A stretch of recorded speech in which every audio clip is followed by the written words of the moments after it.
Title: Second Chance for Vengeance. I should have died 2 months ago. I know that sounds dramatic, but it's the truth. I had it all: money, luxury, freedom, but I was naive. I let my guard down with him. Adam, the man I thought I would spend the rest of my life with. But life, or rather death, had other plans. The world didn't just fall apart, it collapsed. A virus, a plague, whatever you want to call it. It didn't matter. The world burned. People turned into monsters, and the rich hid behind locked doors. But I didn't survive. I didn't survive because, in my last moments, Adam betrayed me. The worst part? He locked me out of my own house, out of my own place of safety. My own home had become my tomb. While he and his secretary, Amanda, sealed themselves in, I was left to die in the street. And die I did, surrounded by the undead, pleading with him to let me in, but he didn't care. Not in this life. I woke up 2 months ago and I didn't need to question it. I knew exactly what had happened. I had been reborn, back in time, back before the world had shattered. But this time, I wouldn't make the same mistakes. I was no longer that naive, trusting woman who believed Adam's lies. I was no longer the one to offer him second chances. This time, I would change everything. I would make sure I was the one who controlled my destiny. The world would fall apart again, but I wasn't going to be the one left behind. Not anymore. It wasn't long before the signs started showing up. The strange news reports, the disappearing people. I knew what was coming. The world was ending. And in my previous life, when everything went to hell, I had been completely unprepared. I had trusted Adam. I had trusted him with my life, and he had betrayed me. Not this time. I knew exactly what I had to do. While Adam and Amanda were busy with their false love, pretending everything was still fine, I was making plans. I wasn't going to be like the other fools, waiting until it was too late to act. I purchased a villa in the mountains, far away from the chaos of the city. It was a secluded, quiet place, far from prying eyes, a place where I could make my own rules. And underneath the villa, hidden from the world, I had an underground bunker installed, completely stocked with everything I would need to survive. Enough food, water, weapons, medical supplies, and most importantly, enough space for only me. Adam? He would never know about this. Amanda? She wouldn't be allowed anywhere near it. The countdown is fast approaching. The world began to shift in ways I couldn't ignore. People were getting sick, acting strange, and the government was doing nothing. By the time the first reports of the infected started spreading across the news, I already knew the worst was coming. But this time I wasn't afraid. I knew how it would go. I knew how the chaos would unfold. The news would get worse. The cities would fall. It happened faster than I thought. The streets filled with panic, the infected spreading faster than anyone could have imagined. The government declared martial law, but it was too late. People were already breaking into stores, raiding pharmacies, and abandoning their homes. Adam called me the first night the news broke. His voice was frantic, full of that same desperation I had heard in my first life when the apocalypse began. "Clara," he said, his voice shaking. "Where are you?" "I don't know what's happening out here. Everything's falling apart. Tell me where you are. I will go there. Hurry." My heart didn't flutter. My stomach didn't twist with the familiar ache of wanting to believe him. I didn't care. "You really think I'm going to tell you my address?" I asked, a laugh escaping me despite myself. "You really think I'm going to let you back into my life after what you did to me?" There was a silence on the other end, followed by his desperate reply. "I made a mistake, Clara. Please help me. Let me stay with you. We'll survive this together. I love you." I could almost hear Amanda whispering in the background, probably telling him to act like he cared. "You love me?" I repeated, my voice cold. I heard him stumble over his words, trying to salvage the situation. "Yes, I love you. Clara, please, I'm scared. Tell me where you are." I could not care less. I said goodbye and hung up the call. Turned off my phone and went back to enjoy watching movie in the sofa. A week later, they showed up. The skies were dark, the streets filled with the sounds of chaos, screams, sirens, the distant groans of the undead. I could hear the sound of their car tires screeching to a halt outside the gates of my property. I didn't rush to the door. I didn't feel the need to. I knew exactly what was coming. They knocked. They begged. "Clara!" Adam shouted, his voice full of panic. "Please open the door. I know you are in there. The zombies are everywhere. Let us in." I was shocked. How did Adam find this place? I panicked. I didn't answer. I remained quiet. I am sweating so much and wishing that they would go away. The two started to knock the gate so hard, I could hear loud banging. It's a good thing the gate is sturdy, and they could not force their way in. The loud noise attracted so many zombies and already heading their way. The two climbed back into the car and drove off. I gave a sigh of relief, but I wonder how he knew my location. Then it hit me. He must have put some sort of tracker on me. My phone. I hurriedly checked my second phone, scanned the phone, and sure enough, there's the tracker. I felt chills. I felt so stupid. I turn it off. Move all the remaining supplies into the bunker. I decided that from now on I will stay inside the bunker. If anyone ever enter the villa, they will never know there's a bunker beneath it. The bunker is designed with its own water and power soundproof that no one will even suspect. The bunker resembles a large narrow room but without windows. 2 days passed. My CCTV displays 2 cars stopping in front of the villa. 4 burly men came out from the first car and 2 men came out from the second car, and Ryan and Amanda got out of that car too. I can hear Adam's voice saying there's only 1 girl living in the villa and it should have a lot of food. The guy with tattoo came to view. The way he move, I know he is the leader of the group. He command the others to rummage and wreak havoc. One of the guy climbed the gate, opened the gate from the inside, then they broke down the front door, rushed inside but did not find me. They took time to look around and gather food. The leader, angered, suddenly punched Adam in the face. "There's so little food here. Are you lying to us?" And punch him again.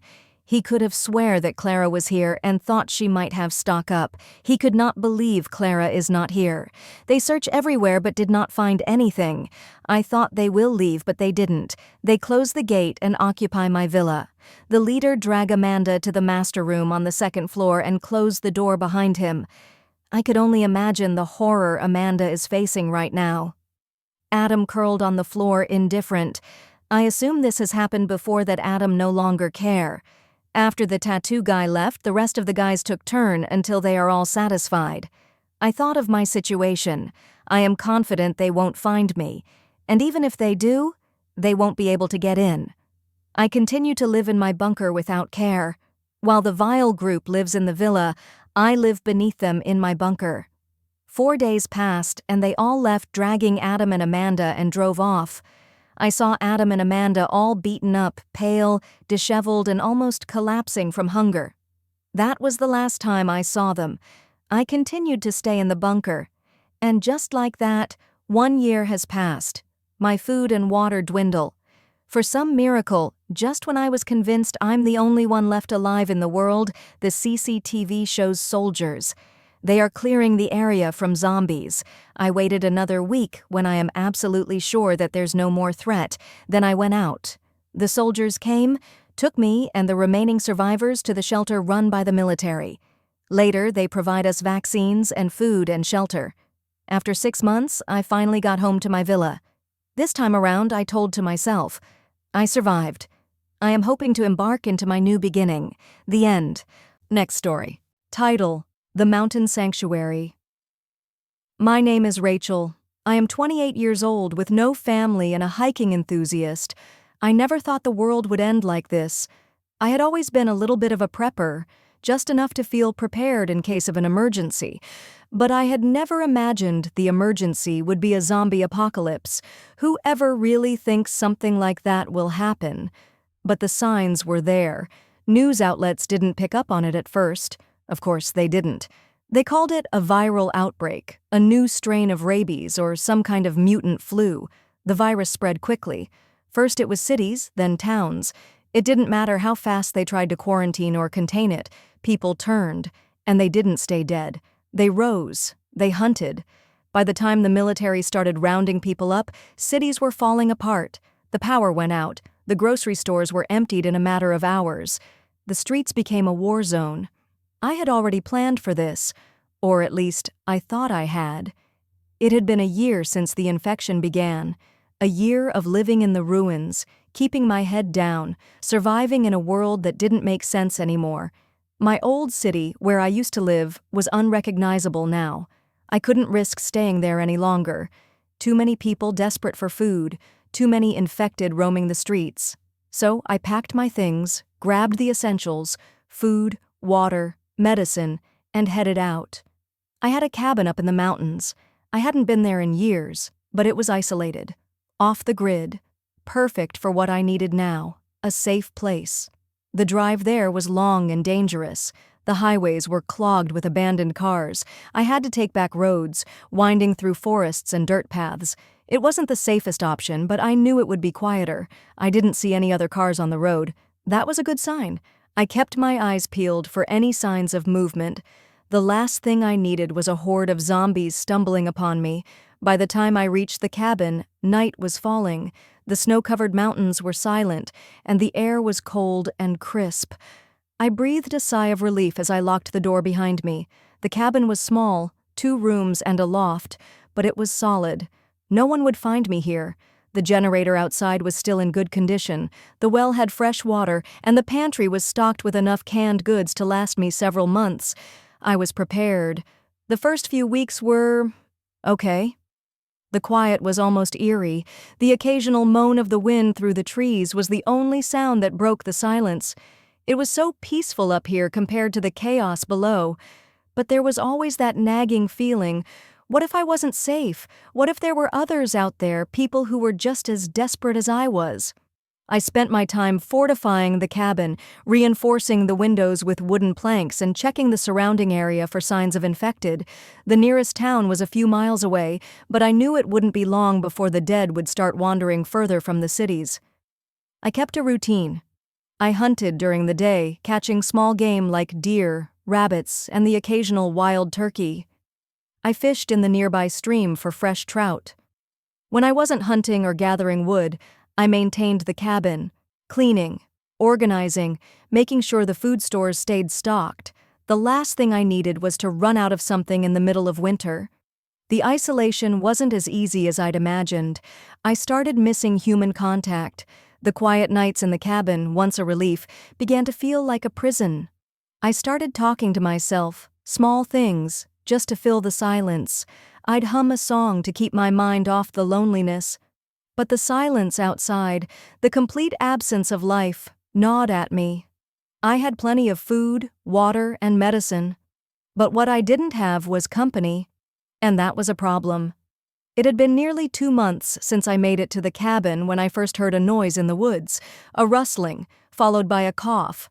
At first, I thought it was just a deer or some other animal, but then I heard it again.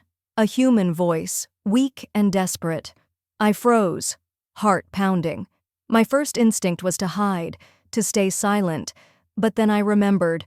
Survival was about more than just food and water. It was about humanity, about helping others when you could. I grabbed my rifle and quietly crept to the edge of the property, making sure to stay out of sight. I needed to see who it was before I did anything. I peered through the trees, and that's when I saw him, an older man, probably in his late 40s or early 50s, staggering toward the cabin, holding his side like he was hurt. He had a pack on his back, and his clothes were torn, covered in dirt and blood. I waited, watching him for a few more seconds before stepping out from behind a tree. "Hey!" I called, trying to keep my voice calm. "Are you okay?" The man froze, his eyes wide with fear. "Please," he rasped, "I need help. I'm not—" He stopped, suddenly too weak to keep his balance, and he collapsed to the ground. I rushed over to him, lowering my rifle. He was bleeding. Not badly, but it was enough to be serious in the middle of an apocalypse. "I can help you," I said quickly, "but you need to come inside. You're bleeding and you're not going to last long out here." He looked at me, eyes full of desperation. "Thank you. I thought I was done for. My name is Liam." I helped him to his feet and brought him inside the cabin. I cleaned his wound and bandaged it as best I could, all the while wondering what had brought him here. There was no way this man could have known where I was unless he'd been following some kind of trail, and in a world where the dead walked and the living were either crazy or desperate, I couldn't afford to be too trusting. "Where did you come from?" I asked after a while, handing him a bottle of water. "I was with a group with my son, down south, but—" His voice trailed off. "They didn't make it. I've been trying to get away, trying to survive." I nodded, letting the silence settle between us. I didn't press him for more details. People didn't survive this long without losing something, and in the end, everyone was just trying to get through the day. "You can stay here for a while," I said finally, "but you need to help out. I can't do this alone. We need to be ready in case more people come looking for food, or worse, if the dead start wandering this far." Liam is worried for his son Ryan. He was with him but got separated. He assumed he is already dead. His walkie-talkie crackled. Liam shocked for a second and rushed to answer it. Ryan spoke on the other end. Liam was so happy and crying at the same time. He make a small fire and instruct Ryan to find it. The son said he saw it and on its way. Turns out Ryan intended to go to high ground to find his father, when he try again to call his father in the walkie-talkie. The two met and embraced, so happy to survive together. Later, Liam introduced me to Ryan. I didn't expect Ryan to be so handsome, tall and capable. I turn around shortly to hide my blushing red face. Days passed. The radio still doesn't pick up anything. The father and son was so hard-working, hunt rabbits, fish, and foliage for food, while I cook and tidy the cabin. I started to feel like we're family. Later, me and Ryan started to get closer and closer that we got married as Liam gave us his blessing. I didn't expect I will find family in this desperate time. Now I don't feel lonely, and just with the two of them, I feel alive again. I didn't know what the future held. I didn't know if we'd survive, or if this small mountain sanctuary would be enough to keep us safe. But we are safe, and hope that someday the future will be bright for me and my family. The end. If you like the story, please like and subscribe. Thank you for watching.